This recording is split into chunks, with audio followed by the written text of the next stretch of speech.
Hello everybody, my name is Sparky from Sparky Gaming and welcome back to another episode of Sparky's Guide to Minecraft. Before I go over today's topic, I just want to say if you would like to continue to see Sparky's Guide content, make sure you hit that subscribe button and tap that notification bell. Alright, so today we are going to be mapping out the base.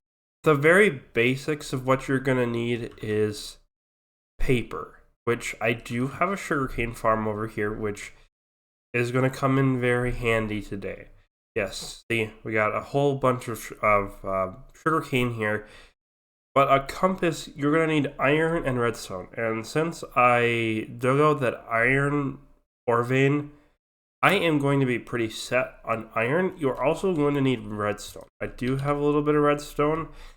If you guys do not have redstone, it is in around the same level as diamonds. Alright, let this smelt for a second, and then let me grab, here's some redstone. I'm gonna just take all of this redstone for now, and then we're gonna need some wood, because there's a workstation block actually that we're gonna need to use. We kind of went over some workstation blocks, like, the only one I think that we went over was the composter, and a few episodes back with the farmer. So we're gonna need some of this. Let's make some paper too. So let's make a compass. That's how you make a compass, like that. Otherwise you can always use the recipe book. Alright.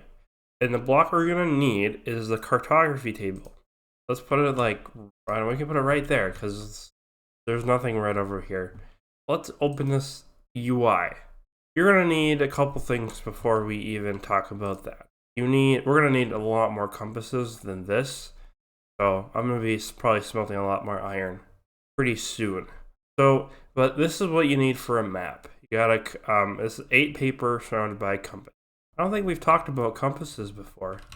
There are a couple types of compasses in the game. This is the regular one. There's also a lodestone compass that we'll talk about in another episode, once we have a lot of amount of netherite. The regular compass points back towards spawn, and I did not spawn in this meadow. I walked here.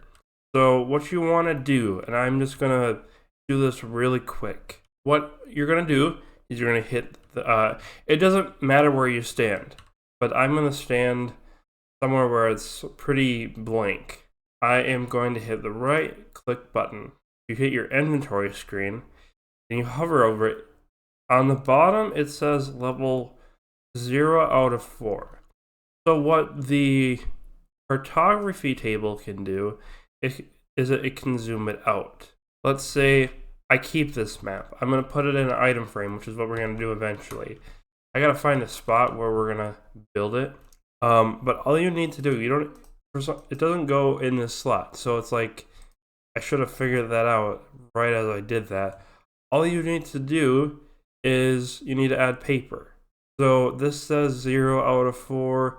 This says 1 out of 4. I kind of just wanted to introduce this block because it is something that we'll probably come back to.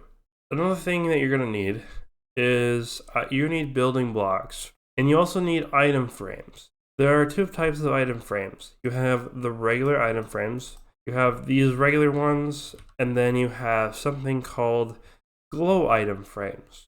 And how you get a glow ink is from glow squid.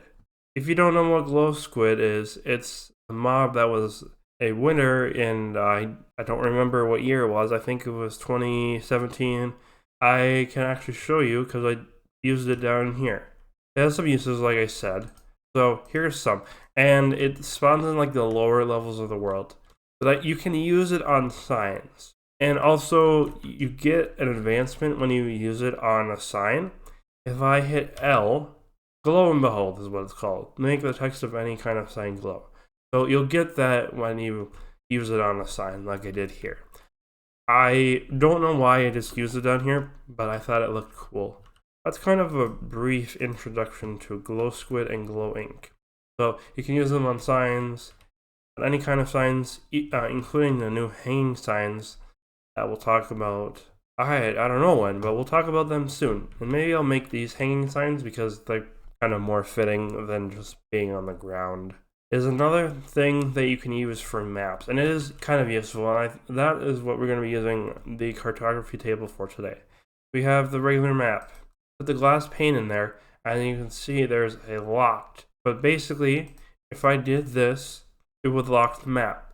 So basically what that means is that I cannot explore this map or update this map at all.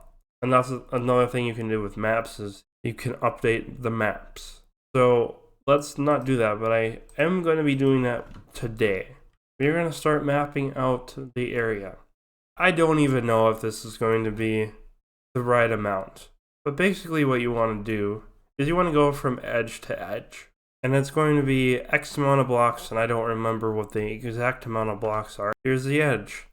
It did miss a little bit of the path, and I am going to go on the map and find out where else that I can go. So you kind of want to make sure the maps connect, and that's kind of why I have paths, so I make sure that the paths connect and everything will look good on a map. I mean, that's not the reason, but it's a reason. Alright, so I took the last, I don't know, maybe 10 or 15 minutes to finish mapping out the base. It is pretty simple. It's basically like doing a puzzle in Minecraft. Let's get to blocking these maps. So, I'm just going to keep doing this really quick, and then I'm going to end the episode.